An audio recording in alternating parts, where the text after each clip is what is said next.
Topik firman Tuhan pada pagi hari yang indah ini yaitu hidup anak-anak Tuhan yang sampai kepada panggilan Tuhan.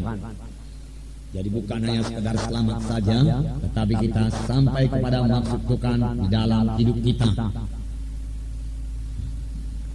Kita akan membaca, saudaraku, seturut dengan pembacaan Alkitab kita, yaitu surat Paulus kepada Timotius. Surat ini ditulis Paulus dari penjara, karena Paulus dipenjarakan karena berita Injil. Memang Paulus dipenjara, tetapi berita Injil tidak bisa dibelenggu. Paulus sendiri berkata, Injil yang kuberitakan tidak akan pernah terbelenggu. Surat ini dikirimkan Paulus supaya Timotius, saudaraku, sampai kepada panggilan Tuhan. Inilah surat penggembalaan yang dikirimkan Paulus kepada Timotius. Timotius harus melayani, harus menggembalakan. Tetapi bukan Timotius saja yang harus melayani, semua kita juga harus melayani. Karena semua kita ini, saudaraku, adalah anggota tubuh Kristus. Kita mempunyai tempat dalam tubuh Kristus. Oleh sebab itu kita juga mempunyai pelayanan kita masing-masing di dalam tubuh Kristus. Sama sebagaimana anggota tubuh saya ini. Semua anggota tubuh saya ini berguna. Semua anggota tubuh saya ini berfungsi. Barulah saya bisa berfungsi dengan baik. Demikian juga halnya dengan gereja Tuhan. Gereja Tuhan dapat berfungsi dengan baik kalau semua anggota tubuh Kristus atau anggota gereja itu berfungsi dengan baik. Masing-masing berusaha supaya mereka sampai kepada panggilannya. Belum sempurna, saudaraku, tetapi saudaraku, tiap-tiap hari dibentuk Tuhan, bertambah hari bertambah sempurna, bertambah hari bertambah dewasa. Dan maksud surat Paulus, saudaraku, kepada Timotius ini ialah supaya Timotius tahu bagaimana mengerjakan pekerjaan Tuhan, apa yang harus diperbuat oleh Timotius, bagaimana Timotius harus hidup, bagaimana Timotius harus menjadi teladan dan contoh yang baik kepada jiwa-jiwa. Walaupun Timotius masih muda, saudaraku, Tuhan mau memakai Timotius. Demikian juga kita, saudaraku, walaupun kita masih muda, kita dapat menjadi teladan kepada seluruh sidang jemaat, saudaraku. Nah, kita akan membaca dari 2 Timotius pasal 2 seturut dengan pembacaan Alkitab kita. 2 Timotius pasal 2 ayat 8 sampai 13, kemudian ayat 20 sampai 22. Kita membaca bersama-sama. Ingatlah ini, Yesus Kristus yang telah bangkit dari antara orang mati, yang telah dilahirkan sebagai keturunan Daud, itulah yang kuberitakan dalam Injilku. Karena pemberitaan Injil inilah aku menderita, malah dibelenggu seperti seorang penjahat. Tetapi firman Allah tidak terbelenggu. Karena itu aku sabar menanggung semuanya itu bagi orang pilihan Allah, supaya mereka juga mendapat keselamatan dalam Kristus Yesus dengan kemuliaan yang kekal.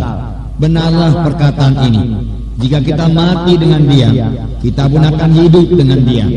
Jika kita bertekun, kita pun akan memerintah dengan Dia.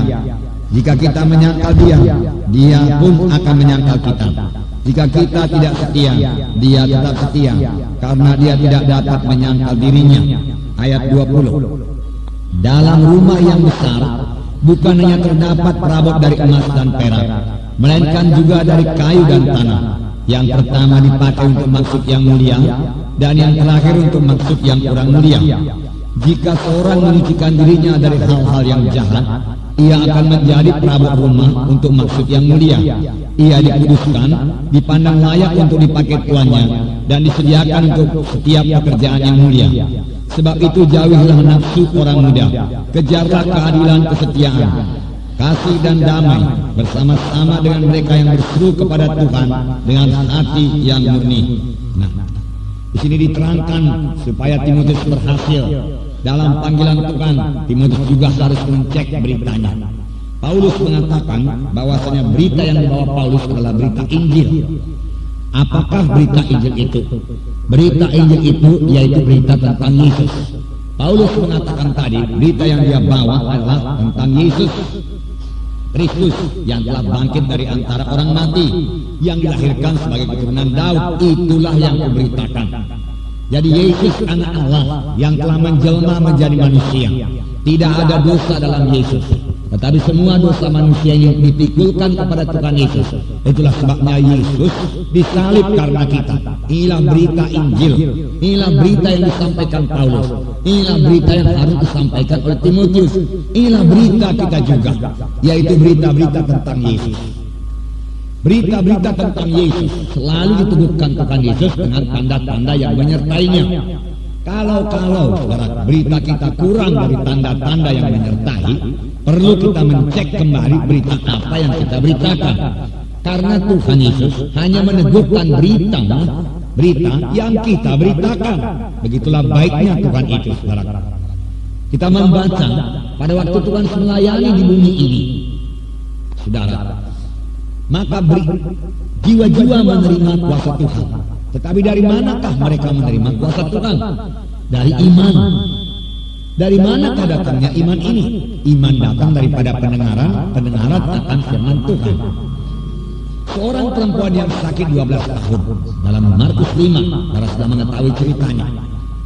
Dia keadaannya makin parah, penyakitnya makin parah, dan dia telah menghabiskan uangnya untuk berobat. Keadaannya sebenarnya sudah tidak ada harapan lagi secara manusiawi. Apakah yang memberikan pertolongan kepadanya? Firman Tuhan mengatakan dia mendengar berita-berita tentang Yesus. Dan berita-berita tentang Tuhan Yesus ini menumbuhkan imannya. Sehingga dia berkata, kalau aku jamah saja jubahnya, aku akan sembuh. Ini tertulis dalam Markus pasal 5. Dalam Markus pasal 1 dikatakan, inilah berita, contoh-contoh berita yang didengarkan oleh perempuan yang sakit 12 tahun ini. Sebab dalam Markus pasal 1 dikatakan mengenai seorang yang berpenyakit kusta. Dia berseru kepada Yesus, Yesus anak Daud, kalau engkau mau, engkau sanggup menyembuhkan aku. Dia tidak bimbang akan kesanggupan Tuhan Yesus. Hanya dia bimbang apakah orang seperti aku ini bisa menerima pertolongan Tuhan. Aku kelihatannya tidak layak. Banyak juga orang demikian sekarang ini. Bahkan untuk menerima keselamatan saja, banyak orang merasa dirinya tidak layak. Padahal keselamatan itu adalah anugerah Tuhan semata-mata.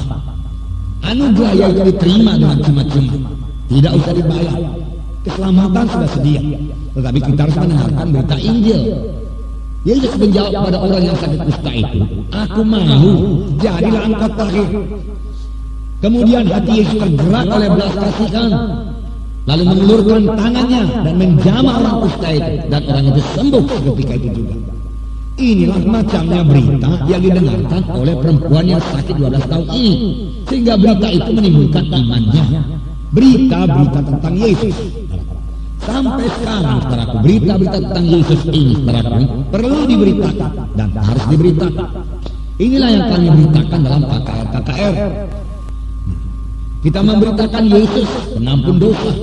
Saya membaca waktu itu, saudaraku, mengenai seorang yang lumpuh digotong oleh 4 orang yang dibawa kepada Tuhan Yesus. Pada waktu itu Tuhan Yesus lagi mengajar di dalam sebuah rumah di Kapernaum. Tetapi karena mereka tidak dapat menghampiri Yesus karena orang banyak itu, mereka tidak menyerah. Mereka mengatasi halangan-halangan. Sekarang ini juga kita perlu mengatasi halangan-halangan. Kalau kita mau bertemu dengan Tuhan Yesus. Halangan-halangan ini kebanyakan datang dari setan. Dia tidak mau pulang. Dia percaya kalau dia bertemu dengan Tuhan Yesus, sesuatu pasti terjadi. Nah, inilah berita tentang Yesus yang diberitakan Paulus, yang harus diberitakan Timotius, yang harus kita beritakan juga.